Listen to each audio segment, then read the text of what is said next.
Welcome back to Jerusalem Minute here on JNS TV. My name is Josh Hasten, correspondent for JNS News, in studio with Alex Traiman from our new beautiful Jerusalem studios. Top story, of course, this week, Israel and the Hamas terrorist organization reach a ceasefire agreement.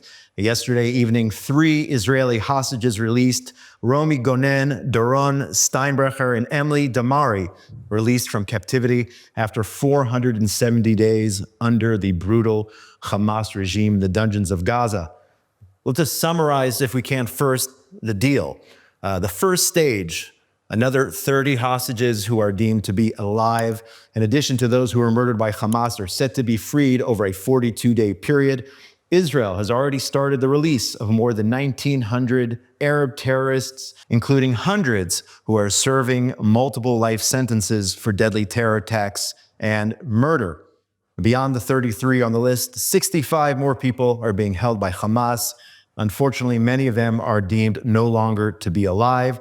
At the same time, Israel withdrawing from population centers in Gaza, allowing residents to return to their homes if they are still standing. So, Alex, here we have a lot has changed since the last show. We have a ceasefire agreement with Gaza. We saw the images yesterday. Celebrations throughout Israel, I would say, with the 3 hostages released. But this is just the beginning. We have a lot to break down here on today's program. Yeah, absolutely. We start to see for the first time, 3 hostages come back. It's been many months since we had a deal to bring hostages home. Unfortunately, rescuing hostages was proving itself to not be efficient. And here Hamas brings 3 of the hostages forward on day 1 of the agreement. They'll be releasing 3-4 hostages every 7 days until the end of this agreement. This agreement's phase 1 of what's supposed to be a 3-phase agreement. Phases 2 and phases 3 will be negotiated starting only from the 16th day of the agreement. So we don't know if this is a complete agreement. At the end of phase 1, you're still going to have a hostage crisis on your hands. Only 33 of the hostages are supposed to come back. The Prime Minister, when he addressed the nation on Saturday night in Israel, he said that most of the 33 hostages are believed to be alive. We don't know if most means 17, more than 50%, or if it means 90%. By all accounts, we probably believe that the 3 that came back yesterday were among the healthier. They looked pretty good. Obviously, they've been fed. One was missing a few fingers that obviously she lost on October 7th, but they were in relatively good shape. I think that as we move further along this hostage deal, we might find that we're getting back hostages in less decent physical condition than these. There's a lot of emotions here in Israel. Obviously, tremendous joy to bring back any 3 of the hostages. Every person that comes back is just a tremendous victory for Israel and the Israeli psyche. On the other hand, knowing that there still could be close to 100 hostages left after the first 3 come back. And there's a lot of anger about this deal as well. Yeah, absolutely. And just to paint the picture of yesterday's scene there from Gaza, you just mentioned Israel values life, values every single life, whereas Hamas values death. They even basically staged the release of the hostages to the International Red Cross yesterday. If you were unaware of the reality, you would think there were thousands of people, thousands of Hamas supporters in the streets there supporting Hamas. You did have some armed members of that terrorist organization. But that being said, if you really got the big picture, this was a totally staged event by Hamas, more propaganda for them. There was only maybe several hundred people crammed into one city block. Again, more of the Hamas propaganda to the very last minute. It could have been as many as 1,000 people there. We're not 100% sure how many were there. You definitely saw Hamas terrorists with the green bandanas and with guns. And what a frightening scene it must have been for the hostages themselves. You're thinking perhaps they could have gotten lynched there right in front of these Red Cross trucks.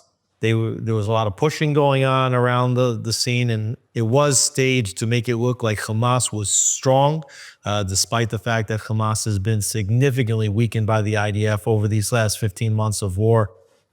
It's just part of the psychological terror game that Hamas has been playing with the hostages from day 1, and expect now that we are now in a 6-week track of psychological terror and torture from Hamas. At the same time, Israel, a country that once sent its commando soldiers 4,000 miles to rescue hostages in Entebbe back in 1976, Israel now makes deals with terrorists. And people should know, you should go to jns.org and check out Alex's extensive article on the hostage deal. But getting back to my point here, the concept, as you say, of negotiating with terrorists, you said it represents a strategic disaster, giving back 1,700, even more perhaps, Arab prisoners to get back less than 36 hostages will simply encourage terrorists across the Middle East and the world that sending the message that kidnapping Israelis does pay. So discuss that. Well, exactly. You want to get to a situation where you change the narrative, you change the game with terrorists so that they understand that they don't get what they wanted by taking hostages, right? What is it that Hamas expected when they took the hostages? They expected this deal. They thought that they would get Israel to stop its offensive if they traded hostages, and that they would get the prisoners out of jail. That's what they wanted on day one. And so here, Israel's just entered into the negotiation that Hamas wanted from the beginning, as opposed to, it would have been better if Israel would have rescued the hostages and found a better way to get the hostages back. But instead of penalizing Hamas for every day that the hostages don't come back, either by withholding the humanitarian aid or by taking land or other things that would have really hurt Hamas, where it would have been a pain for them, as opposed to literally just giving them what they wanted. So you're talking about a lopsided deal here. So we got some of the hostages back. But that being said, we don't even know if this deal is going to go to a phase 2 or a phase 3.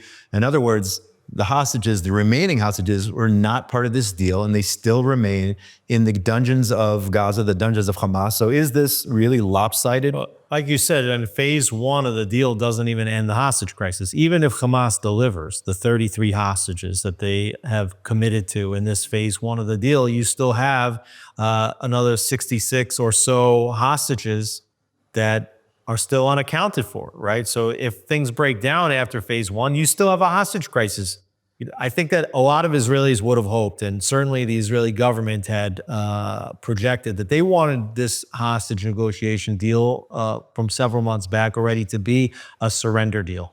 Basically, that Hamas would surrender their rule in Gaza, that you might give free passage for Hamas leaders like Yahya Sinwar, Mohammed Deif, who were later assassinated by Israel during the war, give them safe passage to leave, and then a return for all of the hostages, a deal that would end the hostage crisis.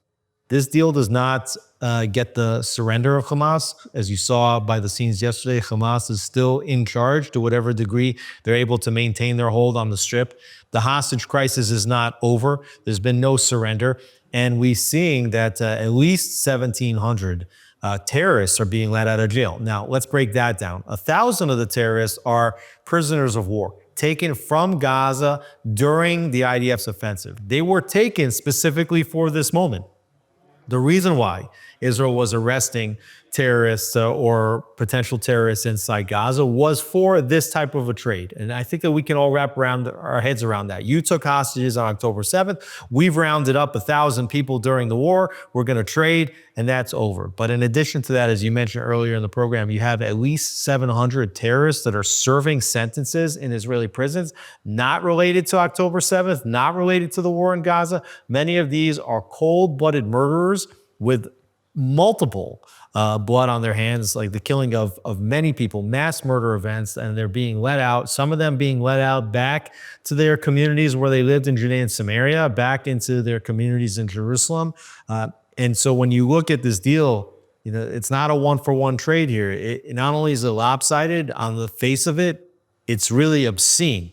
And I think that the question is, you know, what are the benefits, the wins that Israel gets out of making this deal now? I want to put a stress on that. I think it's important that people understand this. You're talking about terrorists who were released to Jerusalem. I'm talking about 10 minutes from where we're sitting right now here in the JNS studios. 10 minutes away, you have terrorists going back to their homes. So the question is, number one, is that deal, the deal, a victory for Hamas? Hamas will still maintain control, their political leadership, or what remains of them, of Gaza, number one. And in addition, Hamas as of now at least, will still be in charge of the so-called humanitarian aid into Gaza. We've been talking about Israel's successes for many, many months now down into Gaza. So is this deal now a victory? Did we just flip the tide towards Hamas? So you definitely have opponents of this deal talking about snatching defeat from the jaws of victory, right? That this was exactly what Hamas wanted. You mentioned humanitarian aid. Humanitarian aid into the Strip is now going to double. It's going to be 600 trucks of aid a day. And unfortunately, it's not the IDF and Israel that is distributing this humanitarian aid. It is Hamas that is getting their hands on the humanitarian aid. Whoever controls the aid right now inside Gaza is in control of the Strip, because that's the sustenance. The entire economy of Gaza right now is humanitarian aid. Whoever controls the distribution of that is in charge. And when you talk about the terrorists that are being released back to their communities, we know from experience that the chances are that a significant percentage of these released terrorists go back to committing acts of terror. There's statistics on this.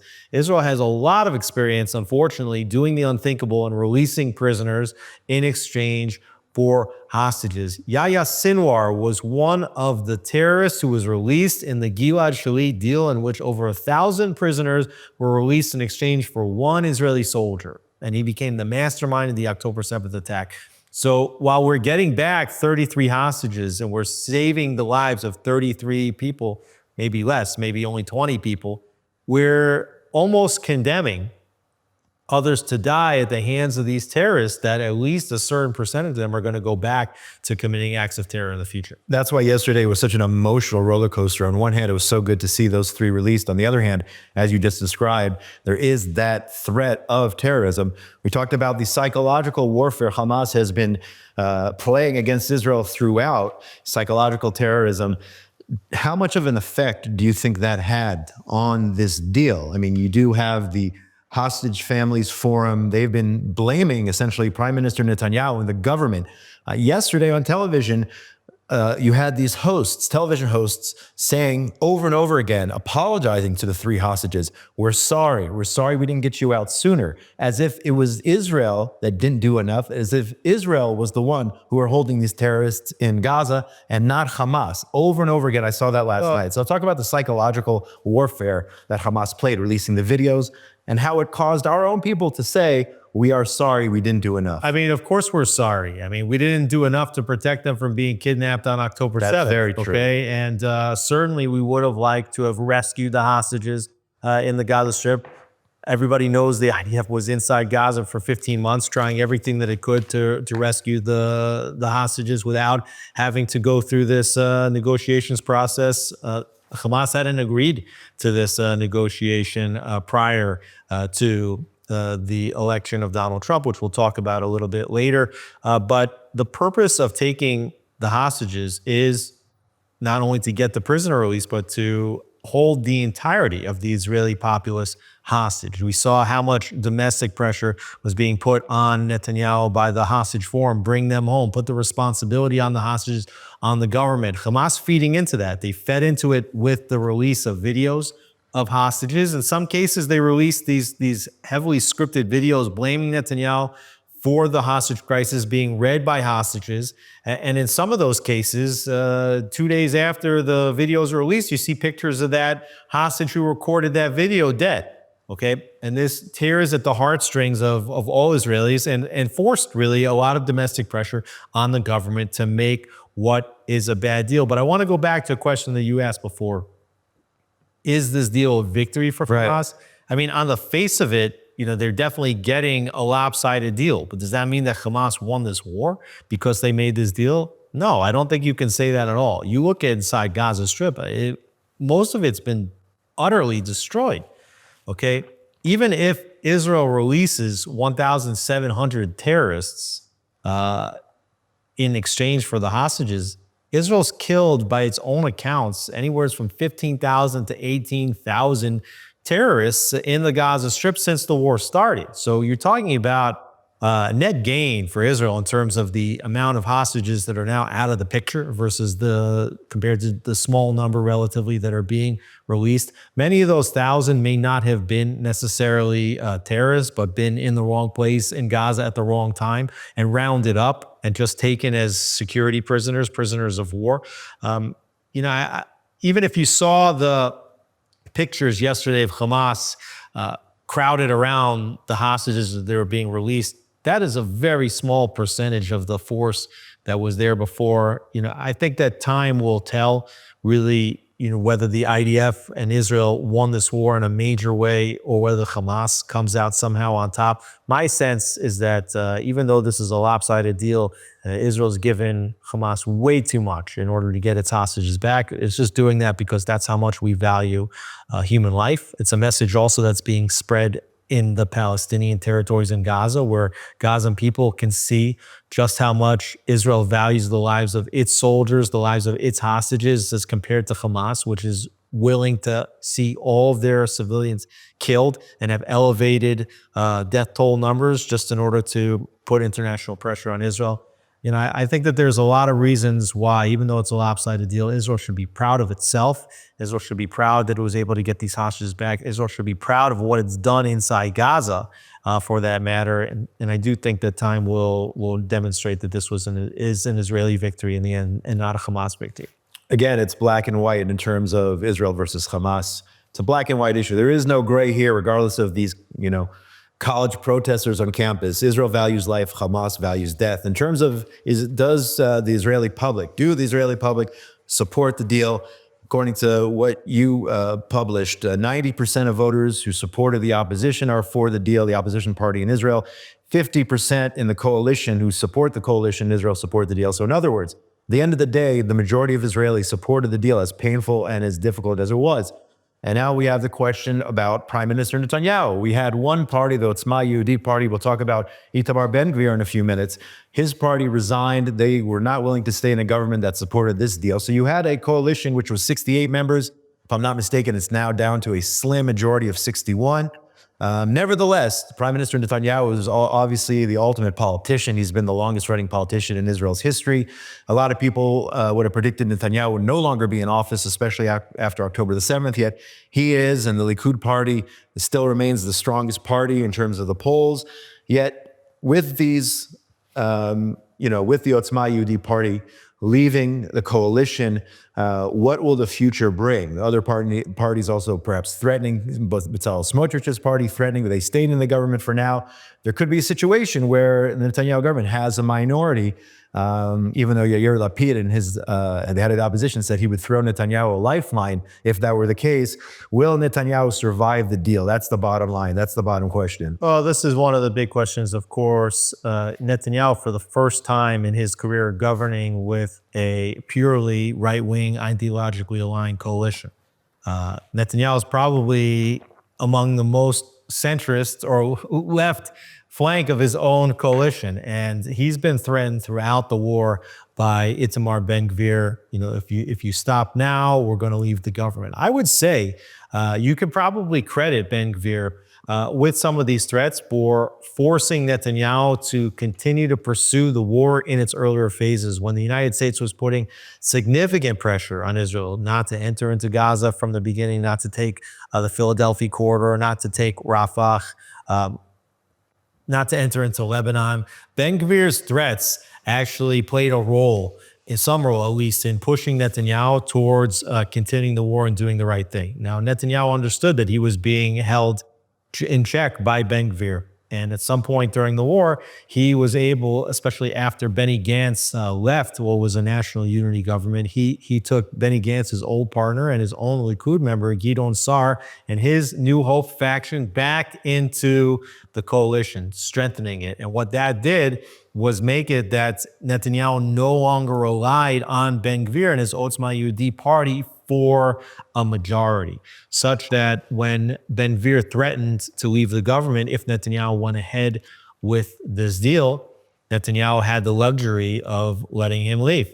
And I think for Netanyahu himself, it's not such a big pain. That Ben-Gvir himself was one of the most adversarial members of Netanyahu's own coalition and is viewed by many of the Israeli public as being on the right extreme of the Israeli political spectrum. So Netanyahu has managed to shed Ben Gvir. The challenge for Netanyahu is that Bezalel Smotrich, who's now the finance minister and the head of the religious Zionist party, also initially threatened to leave the government over this hostage deal, but actually determined that he would stay in the government provided that Netanyahu made guarantees that the war will continue after phase one. So what Ben Gvir is trying to do is to assert that this phase one ceasefire is only a temporary ceasefire, and Smotrich has threatened to resign if the government does not head back to battle. So Smotrich believes that by staying in the government right now, that he has the leverage that Ben Gvir once had over Netanyahu to force him back into war and to ensure that this is only a temporary cessation of hostilities and not the end of the war. Will Netanyahu survive? This is the big question. You have a lot of Israelis thinking that Netanyahu at some point is going to fall over October 7th itself. Right now, Netanyahu has done a tremendous amount to regain the confidence of a lot of Israeli voters over the way he's handled the war so far.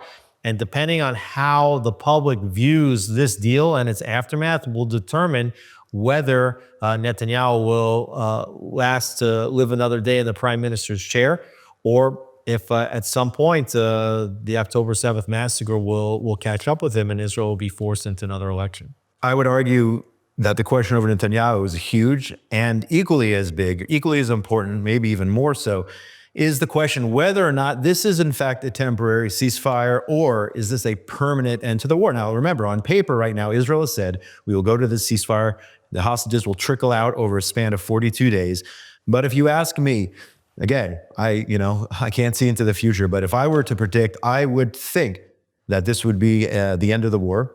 In addition to the fact that Israel right now has a ceasefire with Lebanon, which is set to expire technically on the 27th of January, just another week away or so. But, just based on the way things are moving in terms of the Trump administration, we'll get to that in a few minutes. I think, just in my heart, I believe that this is the end of the war. Obviously, there are changes. Obviously, Hamas isn't what it was. Hezbollah isn't what it was. We've achieved amazing things on both fronts in terms of Israel's security. There certainly will need to be an Israeli security presence in some shape or form down in Gaza. We cannot have another October 7th. But if you ask me right now to predict, I would say that we are headed towards the end of the war in Gaza after 15 months. Well, that's certainly the fear of a lot of Israelis that after 15 months, that this is where it ends.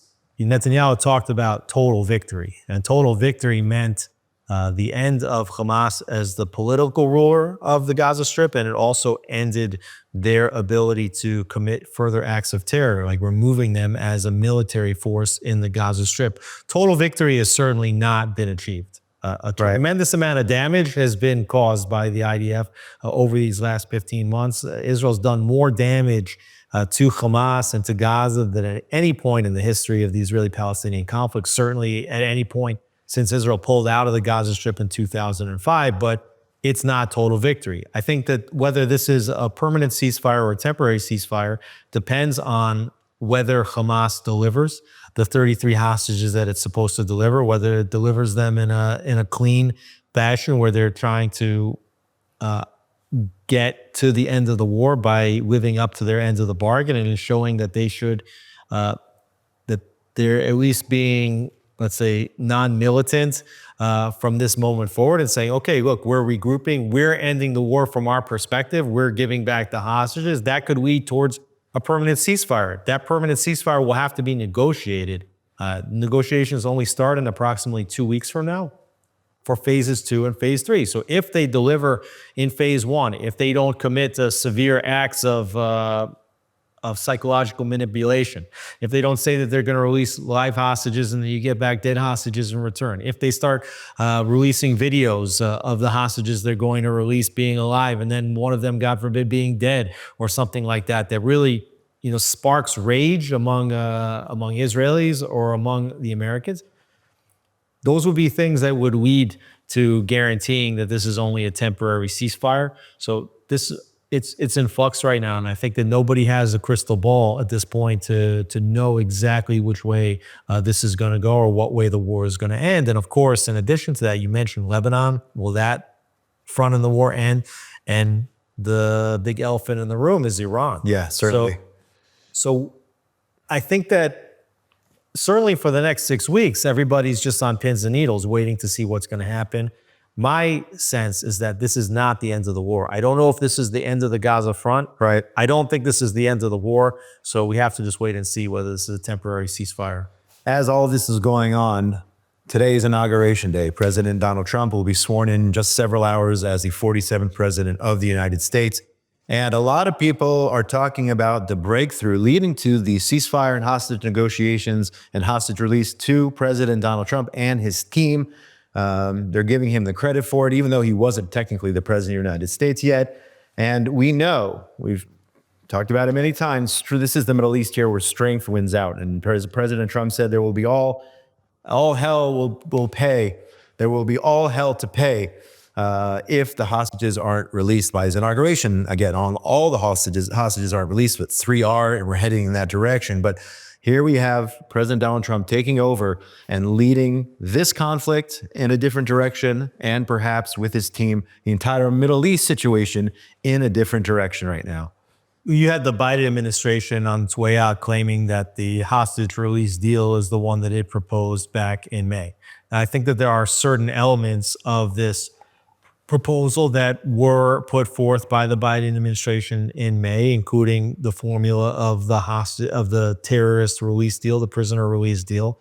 But certainly Hamas gave up on many of the requirements that it had in previous rounds of negotiation. The first is that, as we discussed a moment ago, Hamas had demanded that this would be the end of hostilities permanently, not a temporary ceasefire. So they backed down off of that.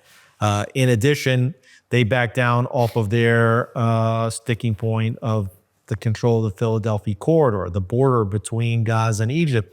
Of course, Hamas wants the IDF to withdraw from the Philadelphia corridor because for Hamas, this is a key smuggling route for supplies, weapons, money into the Gaza Strip. So Israel's maintaining its presence on this route. So these are parts of the deal that were not discussed earlier on.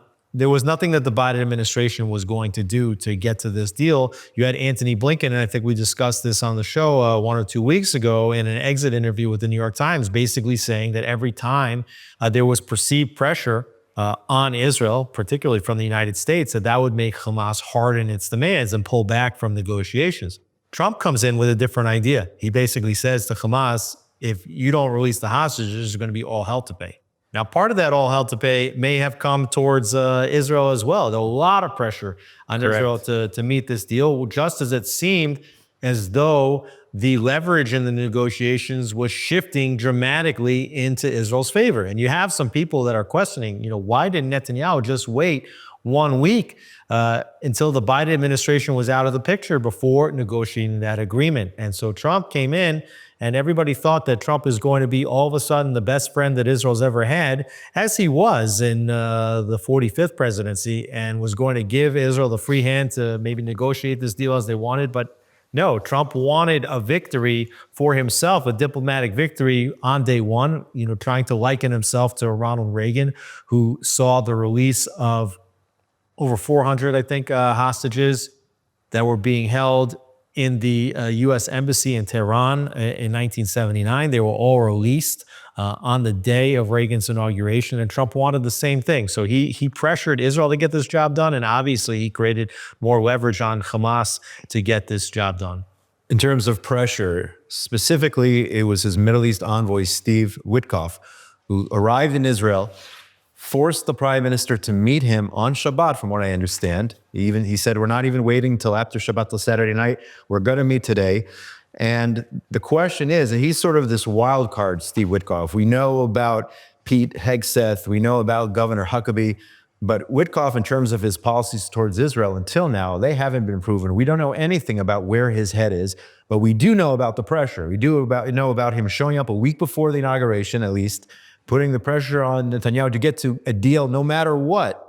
So the question really is, as we go forward, as we're talking about normalization potentially with Saudi Arabia, striking Iran, as you mentioned before, all these issues on the table, in addition to perhaps going back to war in Gaza, going back to war in Lebanon, the Houthi threat, all of this, what do we know about Witkoff, where he stands? What can we expect from him? Because at this moment in time, he has the ear of President Donald Trump. Right, and we talked about this being a pro-Israel dream team coming in, and if you just look at some of the comments of Rubio, Hegseth, Mike Waltz in the last week, you think that this is the most pro-Israel administration in history. You had Rubio asking, how can during his confirmation hearing, Rubio asked, how can any nation coexist side by side with a group of savages like Hamas? You had Pete Hegseth saying, I support Israel killing every last member of Hamas. You had Mike Waltz saying on CBS's Face the Nation that, quote, Hamas will never govern Gaza. That is completely unacceptable. And then he went on to say that he told Netanyahu that he wants Israelis to hear him loud and clear that, quote, if Hamas reneges on this deal and Hamas backs out, moves the goalpost, what have you, we will support Israel in doing what it has to do. So, looks like a pro-Israel dream team. That's not the kind of statements that you were hearing from Anthony Blinken, Lloyd Austin, or Jake Sullivan, who are all saying, okay, we support Israel, but how Israel conducts its war matters, and always talking about the humanitarian crisis taking place inside the Gaza Strip. But like you said, there's this wild card here, which is Steve Witkoff. And you're right, we don't know as much about Witkoff as we know about Rubio, about Hegseth, about Huckabee, about Waltz. But what we do know about Witkoff is that he's done a lot of business dealings with the Qataris, both him and his son. Witkoff had this Park Lane Hotel on Central Park South that was seen to be somewhat of a distressed asset. The Qatari Sovereign Wealth Fund came in and purchased it for $623 million. You had Witkoff saying on Fox News last week, I think with Sean Hannity, that the Qataris were doing God's work in trying to negotiate this hostage release deal. The Qataris were the ones that have been housing Hamas leaders, including Ismail Haniyeh and Khalid Mashal, for years, and have been funneling billions of dollars into Gaza over that same period. So certainly a lot of questions about Witkoff. We remember that Trump in the first administration appointed people early on that didn't wind up making it to the end of the administration. Particularly, you can look back at initial Secretary of State Rex Tillerson. Right. And people had questions about his pro-Israel bona fides. And sure enough, he was fired, and he was later replaced by Mike Pompeo. So I think that Witkoff actually has a lot of work cut out for him right now to rebuild trust with Israel, because I can tell you that there are people in Netanyahu's circle that are very suspect of Witkoff at this stage. And certainly if Witkoff is going to be the Middle East envoy and is going to be playing a role in the Abraham Accords, I mean, he's taking a role that in the first administration was held by Jason Greenblatt. Jason Greenblatt was a tremendous friend to the state of Israel. So Witkoff has his work cut out for him in terms of rebuilding trust here in Israel. I'm certainly not in Netanyahu's circle, but I also do have my concerns about Steve Witkoff, and time will tell. As we are wrapping things up here, we brought up many of these issues before, but I want to end on this question. What is next? What are we going to see? We've talked about potentially phase 2 of the hostage deal. We've brought up Iran. We've brought up the Houthis, Lebanon, or whatnot. What can we see in the weeks ahead? We're also talking about the flow potentially of American weapons back to Israel after Biden cut off certain munitions, which Israel could have used to finish the war cleaner and faster. Iran, all these different issues are still in play. Very quickly, if you can, what are we going to see next year, the days and weeks ahead? Well, first of all, we're going to have to judge whether this was a successful deal or not. And I think that part of it has to do with not only the threats or the pressure that Witkoff and the Trump administration made, but what were the carrots? What were some of the guarantees that America may have given to Netanyahu that forced him in a way to judge the situation and recognize that it's best in Israel's, at least the short-term interests, to make this deal? Did the Trump administration, and we've already seen signs of this, agree to allow weapons, munitions to flow freely? What do those weapons include? Do they include bunker busting technology that would allow Israel to take out the underground nuclear facilities of Iran? Does that include the K-46 bombers that can carry such large bunker-busting bombs that Israel doesn't have right now?